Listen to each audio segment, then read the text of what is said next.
The 12 Rules by A Stony Shore. Rule number 1. Don't stray away from the installation access roads. I spend a lot of time doing contract work for the army. They contract a hell of a lot of mechanic work out of civilians. It saves on overhead, I guess. But that means I'll often be driving into obscure training ranges out in the middle of nowhere to unfuck a mission's critical vehicle or piece of equipment that can't be easily brought back into the shop. It could take an hour or more to get out to some of these places where these guys and girls break their million-dollar toys. Most of the time the job is routine. I spend an hour or more getting to the site, do an assessment, fix it if I can, or get an M88 out of there if I can't. Head back to the shop, do the paperwork, and call it a day. At least that's how it went before they transferred me to a certain well-known installation in the California desert. Right off the bat, I felt like I was being punished. The folks I met in the shop on day one were nice enough on first blush, if a bit coy about the command climate, but they chided me for not knowing any of the rumors about the base, and proceeded me to tell a menagerie of what amounted to ghost stories. They were just messing with the new guy, I thought. One guy, Mikey, even put on an Oscar-winning performance as he took me aside and tried to tell me about a bunch of unwritten rules and things to watch out for, building upon what the other tall tales of the folks in the shop were weaving. Then, in ominous tones, he told me about the previous mechanic whose spot I was filling. Yeah, he went missing when responding to a false call. No one else heard it over the radio, but he recorded it and went out. He should have known better. The unit reporting the call doesn't exist, and the training range was vacant. We have no idea why he went out there. He looked down sadly. We only know that we found his truck buried in a sand berm about 3 days later. No sign of him, or how his vehicle could have wound up buried like that. Just be careful. Things get weird out there. I rolled my eyes and shrugged it off. Talk about commitment to a prank. A few days later, I was still settling in and went out to my first job call. It was well past 100 degrees outside, and both training areas I had to hit were in the extreme eastern edges of the base. As luck would have it, my utility vehicle didn't have a working air conditioning either. Thankfully, the job was an easy, if time-consuming fix. After packing up and getting ready to head to the second site, I was required to report my time, position, and estimated arrival to the next site. I thought to myself, I could take the main roads, the long way around all the ranges, following procedure, and in doing so avoiding entering an active training area, or I could take a shortcut across the training area and cut 40 minutes of my transit time to the next job. Since I knew the training area between me and my next call was actually been vacant that morning, and the heat was brutal, I decided to take a shortcut. I drove for what felt like hours in the intense heat. Under those conditions, they often say your eyes start playing tricks on you. And they weren't wrong. Strange, distorted forms appeared off in the distance, only to fade to nothing as I drove by. For miles and miles this went on, and then all of a sudden, I was brought back out of my trance by a form that didn't dissipate. Breaking one of Mikey's silly cardinal rules, I pulled off the road to take a look and see if I could help. As I neared, I could see clearly that it was an older Jeep, stuck in the sand. It seemed like the kind of Jeep that probably hadn't been used by line units since the early 80s at the least. What the hell was it doing out here? I slowed down and pulled up next to the wreck, as I immediately felt my stomach drop as if I were weightless. 2 limp forms rested in the front seats of the Jeep and one laid nearby in the sand. My adrenaline spiked and I jumped out of my truck, rushing over to help. Despite the oppressive heat, a chill overcame me. The men were clearly dead, but they couldn't have been out here for more than a week by their appearances. Bloated tongues bulging out of slack jaws, eyes half closed and milky white, skin pale and taut. It took me a moment to note other details. The uniforms were wrong. They were simple, solid green. Their helmets were wrong too. It didn't make any sense.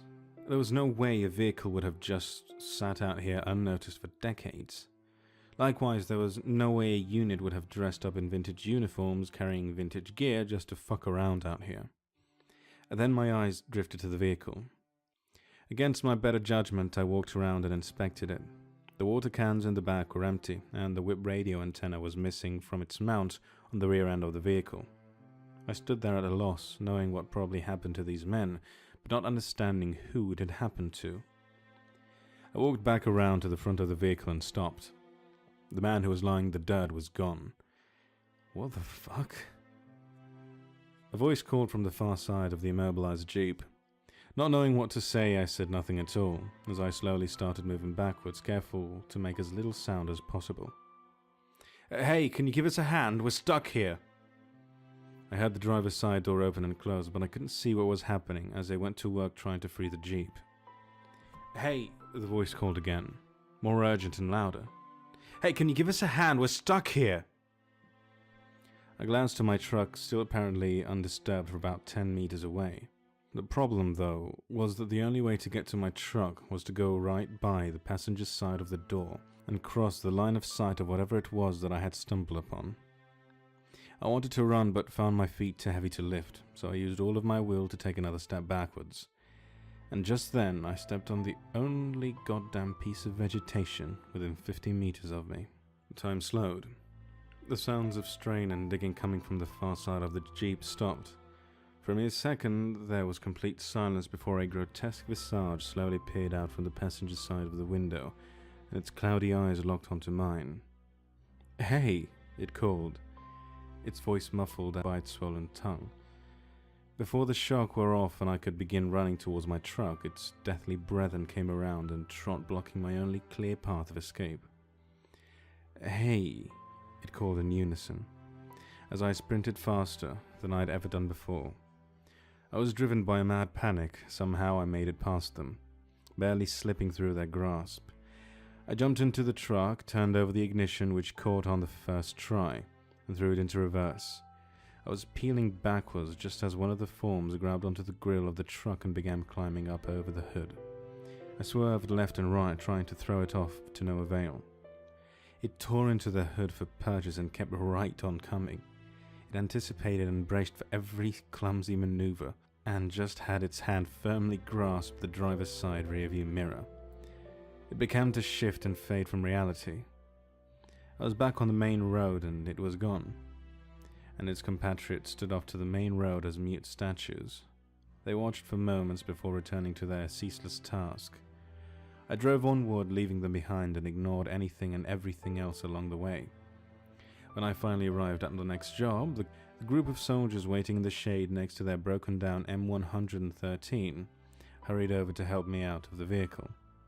I heard muffled voices and looks of concern as I was led to the shade. A heat stroke? Hey Doc, we're going to need to stick him. As I laid there and let them push out a liter of fluid into me, I stared into the front of my truck, now visible to me from this side since the encounter. It was pretty fucked up. Handholds were cleaved from the metal paneling itself. Then I faded out. I woke up in a small clinic with both Mikey and my supervisor waiting nearby as a cool stream of saline fed into my arm. Don't break the rules again, my supervisor said. You're lucky you're alive and you'll be restricted to light duty until you recuperate, just so you know. What happened? I asked, unsure of my experience. Well, based on how fucked up your truck was and the fact that you were able to get to the second job site in under 2 minutes from your checking, I'd say you broke the rules. It was real? Mike and my supervisor glanced at one another for a moment. Yes, absolutely. I thought we were pretty upfront about that. I just thought you were fucking with me, I sighed. I saw guys' corpses stuck out there from another time. It looked like they'd got lost out there a long time ago. Well, that happens. All too often, actually. I can't tell you if they are echoes or what, or how time can cease to have meaning when you break the rules. But they were people. That I'm sure of. I guess they never let go. They never gave up hope. That desperation echoes through time, but it's only one of the more benign things out there. They left me alone, confident in my recovery, while I contemplated my supervisor's last words. I probably need to write all these rules down.